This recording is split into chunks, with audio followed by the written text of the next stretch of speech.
ఈరోజు హ్మ్. మన యూట్యూబ్ ఛానల్ ద్వారా చెన్నప్ప పెద్దయ్య గారు వారి యొక్క పాడి పశువుల గురించి, వ్యవసాయం గురించి మనకు కొన్ని విషయాలు తెలియజేయడానికి సమ్మతించారు. కాబట్టి ఈరోజు ఒక 10 నిమిషాలని అన్ని విషయాలు వారు ఏమేమి తెలియజేస్తారో వాటిని మనము కొంచెం తెలుసుకుందాము. ఫస్ట్ పెద్దయ్య గారికి నమస్కారం చేసుకున్నాము. చెన్నప్ప పెద్దయ్య నమస్కారం. మీరు వచ్చినందుకు మాకు సంతోషంగా ఉంది ఈరోజు. మా ఛానల్ ద్వారా ఈరోజు మా వ్యూవర్స్ అందరికీ, అంటే మన ఛానల్ చూస్తున్న వాళ్ళందరికీ కూడా ఈ వ్యవసాయము, ఈ పాడి పశువులు వీటి గురించి చాలా రోజులుగా తెలుసుకోవాలనేటువంటి ఒక ఆశ కలిగింది. అవును సార్. మీరు చిన్నప్పటి నుంచి వ్యవసాయ కుటుంబమేనా? వ్యవసాయమే సార్, మా చిన్న ఉంటే వ్యవసాయమే సార్. అప్పుడు వంటి ఇట్లే వ్యవసాయంలో లాసు నట్టం అట్లా అల్లేసుకుంటానే ఉన్నాం సార్. అంటే మీరు చిన్నప్పుడు నుంచి కూడా మీ తల్లిదండ్రులు కూడా వ్యవసాయదారులే? వ్యవసాయమే సార్, వ్యవసాయమే. వాళ్ళ చదువు కూడా వాళ్ళ జరిగేది కూడా ఇబ్బంది లేదు సార్. మాకు అప్పుడు మేము తింపురైనిచ్చే మేము వాళ్ళప్పుడు బేదతనము, ముగ్గురు మగోళ్ళము, ముగ్గురు ఆడళ్ళు, వాళ్ళు మమ్మల్ని బతికించి పోయిచ్చినారు. మాకు బుద్ధి వచ్చినిచ్చి మేము ఏదో ఒకసారి పడుకున్నాం సార్, అంతే. మాకు పంట పొలాలు కూడా లేవు బుట్లో, అంతా మేము ఇదేనిచ్చే సంపాదించుకునేది. ఇప్పుడు మీరు పెళ్లికి ముందు నుంచి కూడా వ్యవసాయమే చేస్తారు? అంతా పెళ్లి తర్వాత కూడా వ్యవసాయమే సార్. మీకు అంతకు ముందు కూడా పశువులు ఉండేవే? అప్పటి నుంచి కూడా మన ఆయన కాలంలో అంటే ఉండాలి. మీకైతే మీరు పాడి సంపద అనేది మీరు అప్పటి నుంచి పోషిస్తానే ఉన్నారు. ఇప్పుడు ఉండేటువంటి పరిస్థితులకి, గతంలో ఉండేటువంటి వ్యవసాయ పరిస్థితులకి ఏమైనా మార్పు అంటే అప్పుడు 100 రూపాయలు అంటే కూడా పట్టడం లేదు సార్ పెద్దోళ్ళకి. ఇప్పుడు మనం ఇంప్రూవ్ అయినిచ్చి ఇది చేసుకున్నాం. అప్పట్లో మీకు చాలా మాకు బతుకుతారు వాళ్ళకి కూడా ఇబ్బందులు. ఆ కాలంలో వాళ్ళు బతికిచ్చిండేది కూడా ఎక్కువే సార్. అంటే గతంలో చేసేటువంటి వ్యవసాయానికి పెట్టుబడులు, ఖర్చులు ఎలా ఉండేవి? అప్పటికే మేలు సార్. అప్పుడు పెట్టుబడులు లేవు అట్లా. ఇప్పుడు పెట్టుబడులు ఎక్కువ. వ్యవసాయాలు కూడా పెద్దగా లేవు సార్. అప్పుడు మందులు లేవు, కొట్టేటివి పెద్దగా లేవు కాబట్టి అప్పుడు ఎంత అన్నా కానీ ఇంటికి వస్తాయండి. ఇప్పుడు పెట్టుబడి ఎంత పెడితే 2 భాగాలు పెట్టుబడి పెడితే భాగం కూడా రావు. ఇప్పుడు అప్పుడు మందులు మీరు ఎక్కువ వాడేవాళ్ళు కాదు కదా? మందులు అప్పుడు ఎప్పుడు కొట్టినలేదు సార్. మనం ఏదో గంజు బట్ట వేస్తాయంటే మళ్ళీ మీద అంతే. ఇప్పుడు మీకు 65 సంవత్సరాల వయసు ఉంటుంది కదా? ఉంది సార్.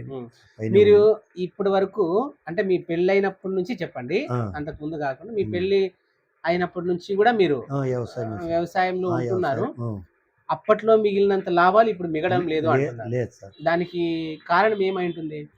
ఇప్పుడు అన్ని రేట్లే కదా సార్. అన్ని మందుల రేట్లు, కూలీల రేట్లు. ఇప్పుడు సేద్యము, ఇప్పుడు 10 ఎకరాల భూమి కట్టుకుంటే 10 లక్షలు అప్పు ఉన్నట్లు అట్లా అయిపోయింది సార్. ఇప్పుడు పరిస్థితి అట్లా ఉంది. ఇప్పుడు అంటే ఇప్పుడు మీరు పండించే పంటలకి గిట్టుబాటు లేదు, అది కథ లేదు. గిట్టుబాటు లేకనే మంచి వాళ్ళంతా ఇప్పుడు ఏదో పశువులు పెట్టుకుని ఏదో ఒకసారి పడుకుంటారు. ఇప్పుడు ఈ పాడి పశువుల్ని మీరు పోషిస్తూ వాటి నుంచి కొంతవరకు పాల సేకరణ చేస్తూ కుటుంబాన్ని మీరు ముందుకు తీసుకొని పోతున్నారు. అంతే. మరి ఈ పాడి పశువులకి మీ ఉదయం దినచర్య ఎట్లా మొదలవుతుంది? మీరు ఎన్ని గంటలకు లేస్తారు? మేము 4 గంటలకు లేస్తాం సార్. 4 లేస్తే పొద్దున్న 6 అవుతుంది, మొత్తం పని అయిపోతుంది. 6 గంటలు 6 అయిపోతానే మళ్ళీ పోవడము, తోటలోకి దొడ్లోకి. 4 గంటలకు లేచిన తర్వాత ఫస్ట్ మీరు ఎట్లా మొదలు పెడతారు? మొట్టమొదట మొదలు పెడతాం, అన్ని నీళ్ళు తాపుతాం, బయటకి ఎత్తేస్తాము, కసువంతా ఎత్తేస్తాము. మళ్ళీ అటు పాలు పిండుతాము. పాలు పిండి ఇంటికి పంపించేసి ఇంకా తోటలోకి పోయి ఇంకా గెడ్డు గాదము తీసుకొచ్చి 9:30కి అట్లా వస్తాము. దానిలో ఇంకా కట్టేసి మేతకేసేసి ఇంటికి పోతే 10-10:30 రోజు ఇదే దినచర్య? రోజు ఇదే సార్, ఒక్క దినం తప్పకోకుండా ఇదే టైం. ఇప్పుడు మీ వయసు 65 సంవత్సరాలు. మరి ఇప్పటికి కూడా మీరు పాలు పితుకుతున్నారా? ఇప్పుడు కూడా పిండాల్సిందే సార్. ఇప్పుడు కూడా మీరు పాలు పిండాలి. ఇప్పుడు మీరు మోకాళ్ళ మీద, మోకాళ్ళు అసలు కూర్చుండేకి లేదు సార్, కింద కూర్చుండేకి లేదు, పనుకుండేకి కూడా లేదు. పనుకుండేది మంచమే, ఇట్లా బూదినల్లనే కూర్చొని అంటే లేచేకి కూడా. పాలు పిండేదానికి ఇది ఉంది, చిన్న పీట వేసుకుంటారా? పీట కాదు, ఇది ఎల్డింగ్ ది, ఓడి పెట్టి దాని మీద కూర్చుంటాం. ఓకే. మీరు ఈ వయసులో కూడా, 60 సంవత్సరాల వయసులో కూడా చేయాలి సార్. మీరు ఇంత చేస్తున్నారంటే నిజంగా చాలా గొప్ప విషయమే. ఎందుకంటే అప్పుడు మీరు మీ ఆహారం ఎట్లా ఉండేది? మీరు ఏమేమి తింటారు? బాగా తింటాంటారు సార్. ఇప్పుడు ఏంది తినాలన్నీ ఇప్పుడు భయం, అవి వస్తాయనేది ఒక భయం కదా. మీ పెళ్లి ఆ మధ్య వయసులో ఉన్నప్పుడు మీరు మీ ఆహారం ఎట్లా ఉండేది? అప్పటికి ఇప్పుడు చాలా భేదం సార్. ఏం తింటా అంటారు అప్పుడు మీరు? అప్పుడు జొన్నోకుల అన్నము, రాగి బువ్వ అంతా బాగా అప్పుడు అట్లాంటివి తింటాయండి. ఇప్పుడు అప్పుడు అన్నం అంటే ఆ బరువు, అప్పుడు అన్నం చిక్కెళ్ళే మాకు.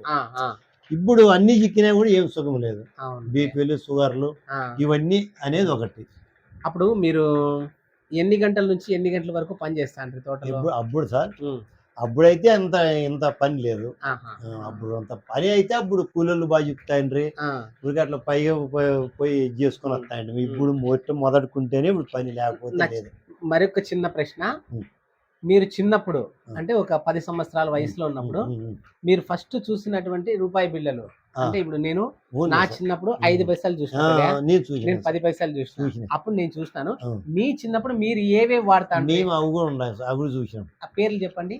పేర్లు అవి బొట్టు, అణాలు ఉన్నాయి, గుర్తుండాయి సార్. మరి ఇప్పుడు ఈ పశువులకు కూడా కొన్నటువంటి ఆరోగ్య సమస్యలు వస్తా ఉంటాయి కదా, వస్తుంటాయి సార్. వాటికి ఏదన్నా ఇప్పుడు కూడా దాంట్లోకి మాత్రలు, సూదులు, ఇప్పుడు కూడా అవి దాంట్లతోనే ఇప్పుడు కూడా వేపిస్తేనే అవి కూడా పొదుగాపులు రావడము, దాంట్లో సూదులు వేపేయడము. అవి ఎందుకు రావడము? అవి కొన్ని దాంట్లోకి పొదుగాపులు వస్తాయి సార్. ఎందుకు వస్తాయో దిక్కేదలకుండా. అంటే ఏమన్నా మనము ఈ వాటికి ఇచ్చేటువంటి ఆహార పదార్థాలు, ఆహారంలో ఏంది ఉండదు, అవి రావచ్చు మనకు కదా. పొదుగు ఇంత పెట్టి అవి గట్టిగా ఉండి దూళ్ళ పోయి గుద్దుతాయి కదా, ఆ గుద్దినప్పుడు అనేది అది గడ్డగట్టే అట్లా. అప్పుడు వాటికి మళ్ళీ డాక్టర్ రావాల, వాళ్ళు సూదులు వేయాల పోవాలి. అంటే ఇప్పుడు ఈ పాడి పశువులకు కూడా మనము వాటికి మేత, ఆరోగ్య అవసరాలు ఖర్చులన్నీ ఉంటాయి. అన్ని ఉన్నాయి సార్, ఖర్చులన్నీ ఏది మిగలడం లేదు సార్ ఇప్పుడు కూడా ఆవులు. ఎందుకంటే మనం ఇంకోరి కూలి పాలేము కదా, కూలి పోయి మన చేత కాదు. దానికి ఒకటో రెండో పెట్టుకోవడమా, మేత కొనక రావడమా. ఇప్పుడు మేత అంతో ఇంత మనకు అవుతుంది అయితే చాలదు. మొన్న 2 బండ్లు మాది అయ్యింది, చెనిక్కట్టి అయితే కాలే. మళ్ళా పుల్లేడుపల్లి దగ్గర ఓ బండి 6,000 పెట్టిన, 6,000 ఖర్చు, 12,000. మళ్ళా మన కొండ కింద 50,000 పెట్టి 2 ట్రాక్టర్లు పొట్టు, 50,000. మరి ఇంకేం అంత డబ్బు ఖర్చు పెట్టి మరి ఏం మనం చేసేది పని, ఏం పని ఇంకా అవి లేకపోతే? దానికోసరానికి దాంట్లో తిప్పలు పడతాం. దాని లెక్క దానికే చాలే. ఎందుకంటే ఇంకా దాన వేయాల్సిందేనా, దాన లేకపోతే పాలు రావు. దాన కొనాలా, అంత మొత్తం కొనాలి సార్. పచ్చిగడ్డి కాలంలో కూడా మనము ఎక్కువ అవన్నీ వేయాల్సిందే, అవి కూడా అన్ని వేయాల్సిందే. పచ్చగడ్డితో పాటు అన్ని వేయాల్సిందే తప్ప, అది లేకపోతే పాలు రావు. ఇది మనం ఎంత కట్టం అవన్నీ ఉంటేనే, లేకపోతే పాలు రావు. ఈరోజు పెద్దయ్య గారు మనకు చెప్పినటువంటి విషయాల గురించి ఒకసారి ఆలోచిస్తే కనుక నాకైతే చాలా భయంగా అనిపిస్తూ ఉంది. ఎందుకంటే రైతుల యొక్క, పాడి రైతుల యొక్క కష్ట నష్టాలు అనేవి వాళ్ళు చక్కగా వివరించినారు. ఈ రోజుల్లో అయితే ఏమి మిగడం లేదు వాళ్ళకి. పాల ఉత్పత్తి కూడా అక్కడికక్కడికే ఉంటుందని చెప్తున్నారు. ఈ పచ్చికలు కొద్ది రోజులు పాలు బాగిస్తాయి, పచ్చికలు తగ్గిన తర్వాత ఆటోమేటిక్ గా పాల ఉత్పత్తి కూడా తగ్గిపోతుంది. ఇంక వాటికి మేత కొనడానికి బయటికి వెళ్తే వేళ్ళు మేత కొనడానికి డబ్బులు చాలా ఖర్చు అవుతుంది. దానికి తోడు వాటికి అనారోగ్య పరిస్థితులు వచ్చినప్పుడు కూడా డాక్టర్ దగ్గరికి తీసుకెళ్ళి వాటికి ఇంజక్షన్లు, టానిక్లు, కాల్షియం సిరప్స్ ఇట్లాంటివన్నీ కూడా వాడాల్సి వస్తుందని చెప్తున్నారు పెద్దయ్య గారు. మొత్తానికైతే ఈ వ్యవసాయ ఆధారిత కుటుంబాలు, పాడి పోషణ కుటుంబాలన్నిటికీ కూడా ఒక క్రమబద్ధమైనటువంటి ఆదాయం అయితే లేదు. ఉన్న ఆదాయం కాస్త వాటి పెట్టుబడి రూపంలో అవే తీసుకుంటా ఉన్నాయి. కానీ వాళ్ళు ఆ యొక్క వ్యవసాయాధాన్ని మరియు పాడి పోషణను వదలకుండా, వేరొక చోటికి ఎక్కడికి పనులకు వెళ్లకుండా గౌరవంగా బతికేదానికోసమనే ఈ పాడి పోషణను, వ్యవసాయాన్ని కొనసాగిస్తున్నామని చెప్పేసి మనకు తెలియజేస్తున్నారు పెద్దయ్య గారు. పెద్దయ్య గారు మరి మనకు కూడా వీలైనంత వరకు రైతుల పట్ల, పాడి రైతుల పట్ల, వ్యవసాయ రంగం పట్ల మన బాధ్యతను వారు మనకు గుర్తు చేశారు. భవిష్యత్ తరాలు మరి కొత్త సాంకేతికతను పుచ్చుకొని వ్యవసాయ రంగాన్ని కొంచెం ఎటువంటి పెట్టుబడుల యొక్క భారాన్ని తగ్గించి కొంచెం లాభాల బాటలో ఉండేటట్లుగా ఏదైనా కొత్త రకమైనటువంటి పద్ధతుల్ని కనుగొంటే అప్పుడు వ్యవసాయానికి మంచి రోజులు వస్తాయి. పండించే రైతే లేకపోతే మనందరికీ మనుగడ సాధ్యము. ఆహార కొరతలు కూడా ఏర్పడేటువంటి అవకాశాలు ఉంటాయి. కాబట్టి రైతుని మనం కాపాడుకోవాల్సినటువంటి బాధ్యత మన అందరి మీద, మరియు ప్రభుత్వం మీద, అందరి మీద కూడా ఇది సామాజిక బాధ్యతగా గుర్తెరగాలని ఆ పెద్దయ్య గారు మనకు వారి యొక్క మాటల రూపంలో అందించారు. ఈ విషయాల్ని మనతో పంచుకున్నందుకు చాలా సంతోషం పెద్దయ్య, చిన్న పెద్దయ్య, చాలా సంతోషం. మాకు అన్ని మన ఛానల్ చూస్తున్న వాళ్ళందరికీ కూడా థ్యాంక్ యూ వెరీ మచ్.